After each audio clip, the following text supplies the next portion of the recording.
Okay, so today I figured I'd make some fudge. It's the holiday season and I haven't made any yet, so I'm gonna make two really simple ones today. So regular fudge, which only has like 5 ingredients. I don't usually add nuts, so 4.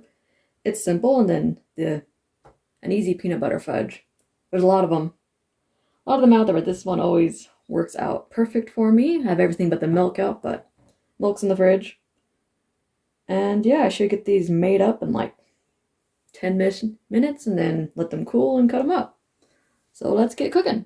Okay, first we're going to start with the regular fudge. It is 18 ounces of chocolate chips, 1 can of condensed milk, 1/2 teaspoon of vanilla, and a dash of salt. You can also add a 1/2 cup of chopped nuts of your choice if you want to.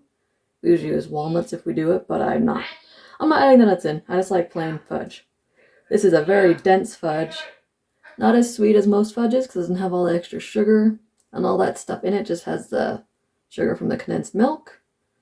But it is fast, easy, and there is really no way to mess it up unless you burn the chocolate. That's why you need a heavier pan. My pan has seen better days, but it is still working, so I have no reason to get a new one. But you don't want to do the thin aluminum ones or you will most definitely burn the chocolate. Don't burn the chocolate. So these are all 12-ounce semi-sweet chocolate chips. I'm going to do one full one. Oops, that was loud. Sorry. And then a 1/2 bag.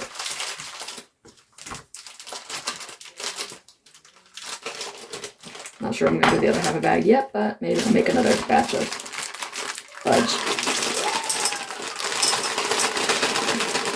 Come on. Always something. Alright, got a 1/2 bag. And then your condensed milk. Doesn't really matter what brand, kind, whatever, it always works out. This one was in my cupboard.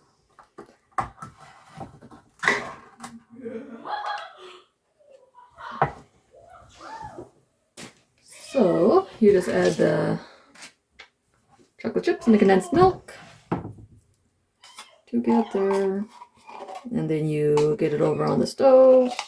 You melt it and then add your dash of salt and your vanilla and then put it in a pan. And my kid's loud.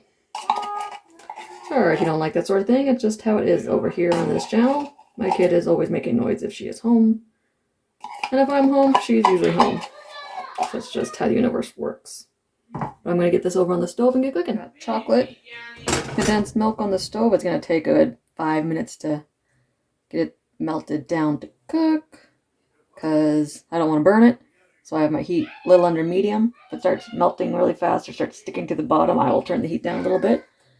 But I'm just going to sit here and stir it. So yeah, I'll catch you later in a few minutes once it starts to actually melt. Okay, this is just about done. It is not easy to stir at all. You just keep going until all the chunks are gone from the chocolate chips.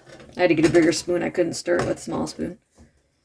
And then you kick the heat off and you turn in your, well, add in your dash of salt, your 1.5 teaspoon of vanilla extract. Stir it really good. Half. 1.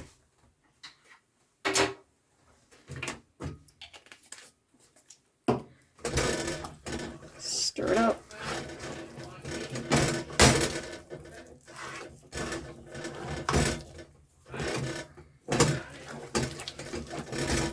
And then we'll go put it in our pan.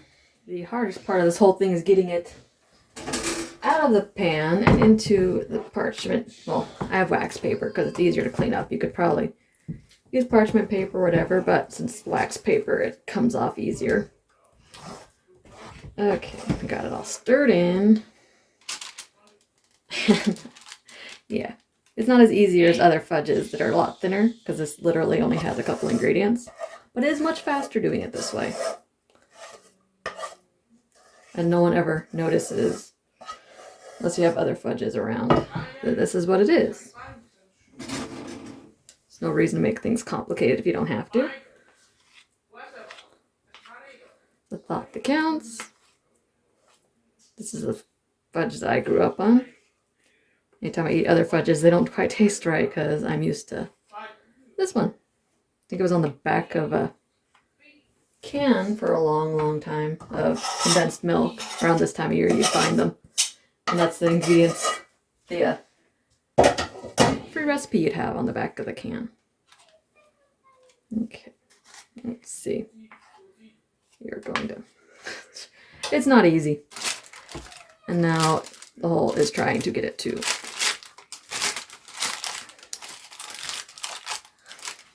As smooth as you can get it. The bottom will be smooth, so if you want it to look pretty, you just pop it out and show it with the other side. Because the top is not going to be as smooth. No matter how much you fight with it. I'm just trying to make it even in the pan.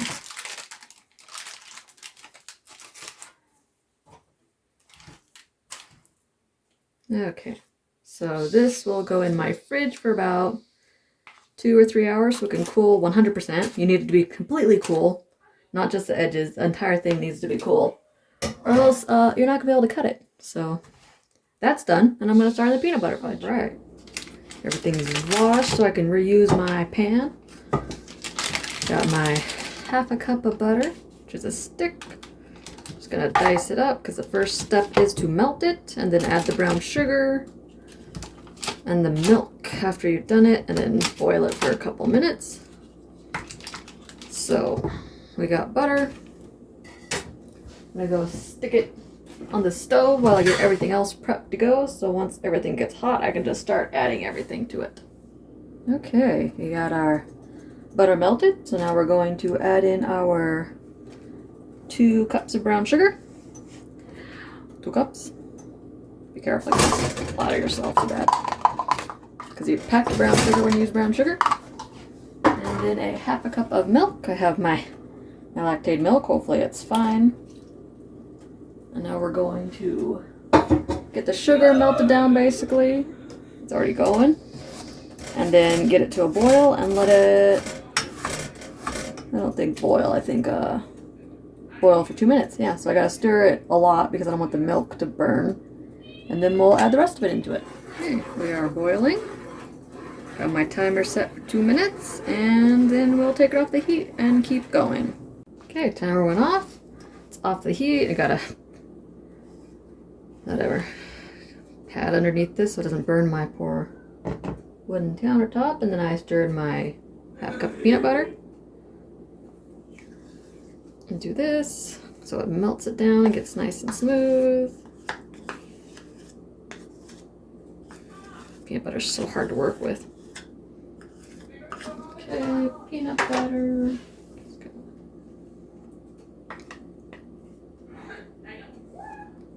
And a teaspoon of vanilla. I just have the cheap pure vanilla extract from Walmart because it's expensive stuff. 1 teaspoon. Oh, that's starting to cook. Alcohol content. Alright, be careful. You don't want to splatter it everywhere. That would be very bad. Let the hot sugar melt the peanut butter down.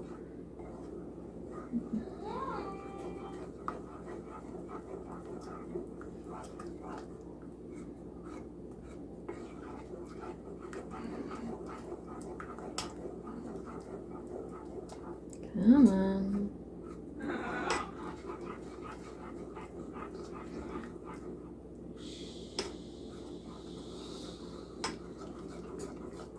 Because the more you do it now, the easier it is going to be to add into your powdered sugar, because there won't be any clumps or anything you have to try to work out.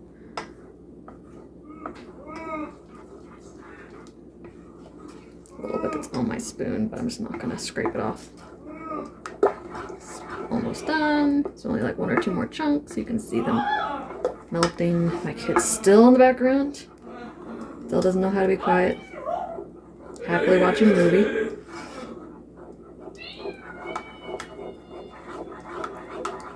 Okay, come on. Okay, good enough for me. I have my 3 cups of powdered sugar that I measured out. You just pour this over top of it.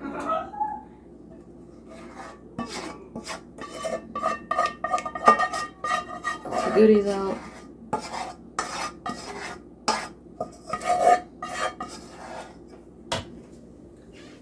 And the powdered sugar will make it start thickening up.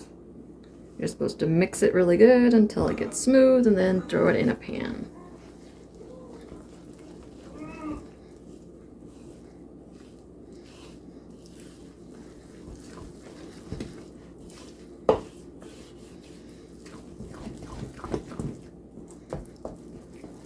Although I think my powdered sugar might have been a little old because I didn't use the new thing. I used, it says beat until smooth. I may have to get a whisk. Because apparently the older powdered sugar is not doing what it's supposed to do. It looks like it has peanuts, but it doesn't. So, hold please, I'm going to see if I can figure this out. Well, that's as good as it's going to get. It is most definitely powdered sugar, so note to self, use fresh powdered sugar out of a brand new bag if you're going to do this again. Because it's thickening up, so I can't keep stirring it. It is a nice, good consistency. I'm going to get it smoothed out in my pan. Then let it cool in my fridge like the other one for a couple hours. This one will be not as dense as the other one, but most peanut butter fudges aren't. It's just the name of the game.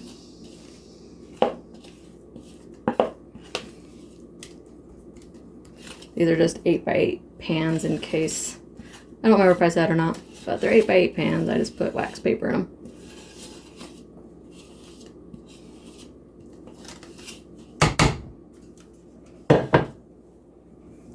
Need a spoon.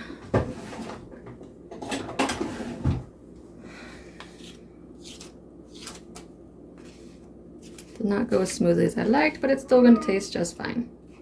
It's really hard to mess up some of these recipes. So, smooth it out a bit. Try to get it even so your pieces are even. And it's going to go in the fridge. Okay, the chocolate fudge is done. It's all set. So,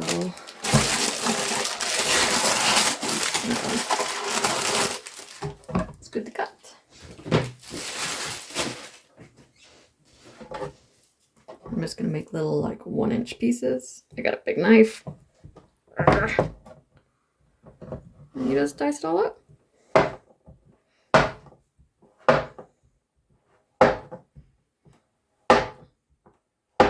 Is nice. Dense fudge, just chocolate.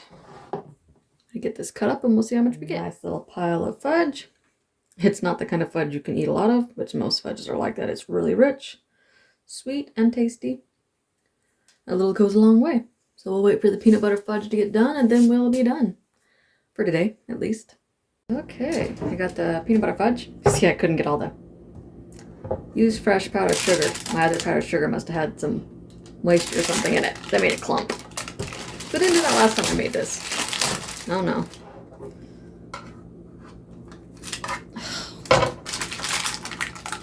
There we go. Got it out.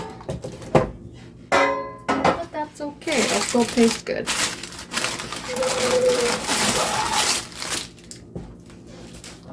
Peanut butter fudge is supposed to be softer. As you can see, you can just mold it back to what you want. And we're going to cut it pretty much the same way. I think my kid's going. That pan is a 9x9, I think. Because it's just a little bit bigger. So I'm going to get this chopped up. And then we will be done for today.